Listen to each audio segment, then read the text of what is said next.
Hi friends, welcome to பிஜிஸ் kitchen. இன்றைக்கி night dinner recipe தான் பார்க்க போகிறோம். நைட்டு சப்பாத்தி, கேப்சிகம், உருளைக்கிழங்கு, பட்டாணி கிரேவி தான் செஞ்சுருந்தோம். இந்த வீடியோ நான் அம்மா வீட்டில் எடுத்த வீடியோ. நைட்டு டின்னர் ரெசிபி எப்படி ரெடி பண்ணுறோன்றதா ஷேர் பண்ணியிருக்கேன். வீடியோ ஸ்கிப் பண்ணாமல் ஃபுல்லாக பாருங்கள். அப்போ தான் கேப்சிகம் கிரேவி எப்படி ஈஸியாக செய்கிறன்றதை பார்க்கலாம். ஃபஸ்ட்டு சப்பாத்திக்கு மாவு பிசைஞ்சு வச்சிடலாம். கோதுமை மாவில் கொஞ்சம் உப்பு சேர்த்துட்டு நல்லா உடனே மிக்ஸ் பண்ணி விட்டுக்கலாம். அதுக்கப்புறம் கொஞ்சம் கொஞ்சமாக தண்ணி சேர்த்துட்டு மாவை நல்லா பிசைஞ்சு எடுத்துக்கிறேன். நான் நார்மல் வாட்டர் தான் சேர்த்துருக்கேன். உங்களுக்கு நல்லா சாஃப்டாக வேணும்னா கொஞ்சமாக ஹாட் வாட்டர் கூட சேர்த்து நல்லா பிசைஞ்சு எடுத்துக்கலாம். நல்லா பிசைஞ்சு எடுத்துட்டதுக்கப்புறம் கொஞ்சமாக எண்ணெய் சேர்த்துட்டு ஒரு 5 நிமிஷம் நல்லா பிசைஞ்சு எடுத்துக்கலாம். இப்படி பிசைகிறதுனால மாவு நல்லா சாஃப்டாக இருக்கும். பாருங்கள், இந்த அளவுக்கு சாஃப்டாக பிசைஞ்சு எடுத்துக்கணும். சப்பாத்திக்கு அரை மணி நேரம் நல்லா ஊறிட்டதுக்கப்புறம் சப்பாத்திக்கு ஃபஸ்ட்டு உருண்டை பண்ணி எடுத்துக்கலாம். நம்ம மாவை பிசைஞ்சிட்டு ஒரு அரை மணி நேரம் நல்லா ஊற வைக்கிறதுனால சப்பாத்தி நல்லா சாஃப்டாக வரும். இந்த மாதிரி எல்லாத்தையும் உருண்டை பண்ணி எடுத்துக்கிறேன். சப்பாத்தி உருட்டுறதுக்கு எல்லாம் உருண்டை பண்ணி எடுத்தாச்சு. இது அப்படியே இருக்கட்டும் ஒரு 10 நிமிஷம். கேப்சிகம் கிரேவி செய்கிறதுக்கு எல்லாம் ரெடி பண்ணி வச்சிடலாம். கிரேவி திக்னஸ்க்காக ஒரு வெங்காயம், ஒரு தக்காளி, ஒரு சின்ன துண்டு இஞ்சி, ஒரு 10 பல்லு பூண்டை நல்லா அரைச்சி எடுத்துக்கலாம். சாஃப்டாக அரைச்சி எடுத்துக்கலாம். கேப்சிகம், வெங்காயம், தக்காளி எல்லாம் கட் பண்ணி எடுத்துக்கிட்டேன். 6 பெரிய சைஸ் கேப்சிகமை இந்த மாதிரி மீடியம் சைஸில் கட் பண்ணி எடுத்துக்கோங்க. 2 பெரிய வெங்காயத்தை நீட்டாக கட் பண்ணி எடுத்துக்கோங்க. ஒரு தக்காளியை இந்த மாதிரி ரவுண்டாக கட் பண்ணி எடுத்திருக்கேன். கிரேவி திக்னஸ்க்காக எடுத்து வச்சுருந்த வெங்காயம், தக்காளி, இஞ்சி, பூண்டெல்லாம் நல்லா சாஃப்டாக அரைச்சி எடுத்தாச்சு.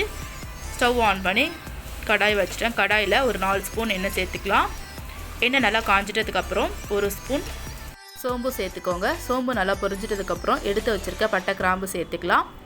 நீங்கள் எவ்வளோ செய்கிறீங்களோ அந்த அளவுக்கு சோம்பு, பட்டை, கிராம்புலாம் சேர்த்துக்கோங்க. கிரேவி அதிகமாக செய்கிறதுனால நான் பட்டை, கிராம்பு எல்லாமே அதிகமாக சேர்த்துருக்கேன். பட்டை, கிராம்பு எல்லாம் நல்லா பொரிஞ்சிட்டதுக்கப்புறம் நீட்டாக கட் பண்ணி வச்சுருக்க பெரிய வெங்காயத்தை சேர்த்துக்கலாம். கிரேவி செய்கிறப்போ வெங்காயத்தை இந்த மாதிரி நீட்டாக கட் பண்ணி சேர்த்துக்கோங்க. வெங்காயம் நல்லா பொன்னிறம் வர வரைக்கும் வதக்கிக்கணும். மீடியம் ஃப்ளேமில் வச்சு நல்லா வதக்கிக்கலாம். இந்த அளவுக்கு வதங்கிட்டதுக்கப்புறம் நீட்டாக கட் பண்ணி வச்சுருக்க தக்காளியும் சேர்த்துக்கலாம். வெங்காயம் நல்லா வதங்கணும். வெங்காயம் நல்லா வதங்கிருச்சு. கட் பண்ணி வச்சுருக்க தக்காளியை சேர்த்துக்கலாம். நான் கட் பண்ணி வச்சுருக்க தக்காளியை சேர்த்துட்டு தக்காளி நல்லா குழையிற அளவுக்கு வதக்கி எடுத்துக்கலாம்.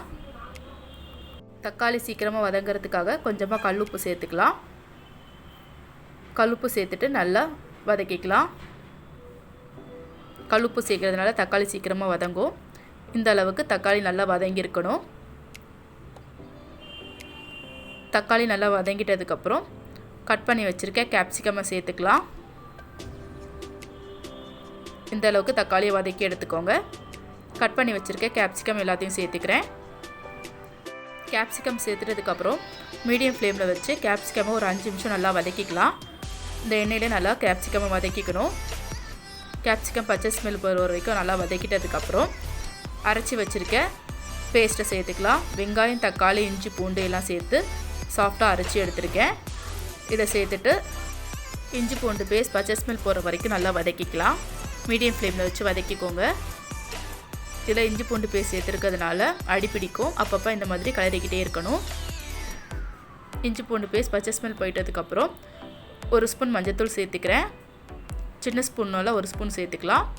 ஒரு ஸ்பூன் மிளகாய்த்தூள் சேர்த்துக்கலாம், தனி மிளகாய்த்தூள். ஒரு ஸ்பூன் கரம் மசாலா சேர்த்துக்கிறேன். அது கூடவே 2 ஸ்பூன் தனியாத்தூள் சேர்த்துக்கலாம். தனியாத்தூள் சேர்த்துட்டு இதை ஒரு 2 நிமிஷம் நல்லா வதக்கிக்கலாம்.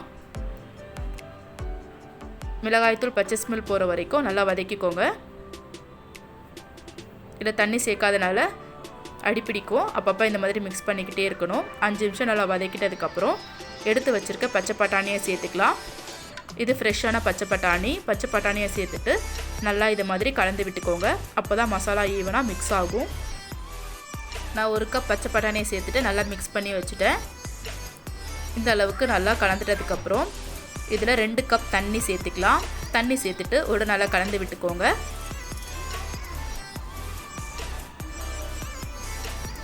இதை ஒரு நல்லா கலந்து விட்டதுக்கப்புறம் மூடி போட்டு வச்சிடலாம். இது ஒரு 10 நிமிஷம் அப்படியே நல்லா வேகட்டும். பச்சை பட்டாணி நல்லா வேகணும். கேப்சிகம் வேகிறதுக்கு ரொம்ப நேரம் ஆகாது. ஒரு கொதி வந்துட்டதுக்கப்புறம் இதை மூடி போட்டு வச்சிடுறேன். மீடியம் ஃப்ளேமில் வச்சு ஒரு 10 நிமிஷம் நல்லா வேக வச்சு எடுத்துக்கலாம். 10 நிமிஷத்துக்கு அப்புறம் உப்பு கரெக்டாக இருக்கான்னு செக் பண்ணி சேர்த்துட்டு ஒரு நல்லா கலந்து விட்டுக்கோங்க. நான் உருளைக்கிழங்கு ஆல்ரெடி வேக வச்சு தோல் எடுத்து கட் பண்ணி வச்சுருக்கேன். 2 உருளைக்கிழங்கை வேக வச்சுட்டு இந்த மாதிரி கட் பண்ணி சேர்த்துக்கோங்க.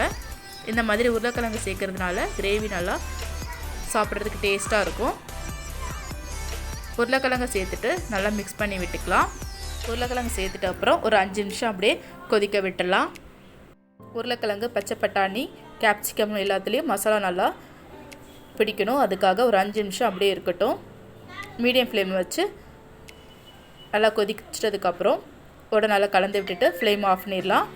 சுவையான கிரேவி ரெடி ஆகிடுச்சு. நெக்ஸ்ட்டு சப்பாத்தி ரெடி பண்ணிடலாம். சப்பாத்திக்கும் மாவை உருட்டி எடுத்தாச்சு.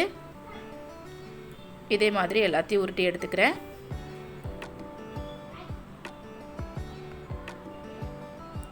சப்பாத்தியெல்லாம் உருட்டி எடுத்தாச்சு.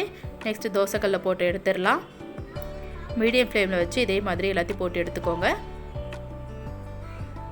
கொஞ்சமாக எண்ணெய் சேர்த்துட்டு இந்த மாதிரி 2 பக்கம் நல்லா சப்பாத்தி இந்த மாதிரி 2 பக்கம் நல்லா திருப்பி விட்டு எல்லாத்தையும் சுட்டு எடுத்துக்கலாம். இதே மாதிரி எல்லா சப்பாத்தியும் சுட்டு எடுத்துக்கிறேன். சப்பாத்தி எல்லாம் ரெடி பண்ணிகிட்டு இருக்காங்க. இது அம்மா வீட்டில் நைட்டு எடுத்த வீடியோ. அம்மா வீட்டில் எல்லாருமே ஜாயின்ட் ஃபேமிலியாக இருக்கிறதுனால எல்லோரும் ஒரு வேலையை செஞ்சு முடிச்சாச்சு. நைட்டு டின்னர் ரெசிபி ரெடி ஆகிடுச்சு. சப்பாத்தி, கேப்சிகம், உருளைக்கிழங்கு, பட்டாணி கிரேவி ரெடி ஆகிடுச்சு. நீங்களும் இந்த மாதிரி கிரேவி ஈஸியாக செஞ்சு ட்ரை பண்ணி பாருங்கள்.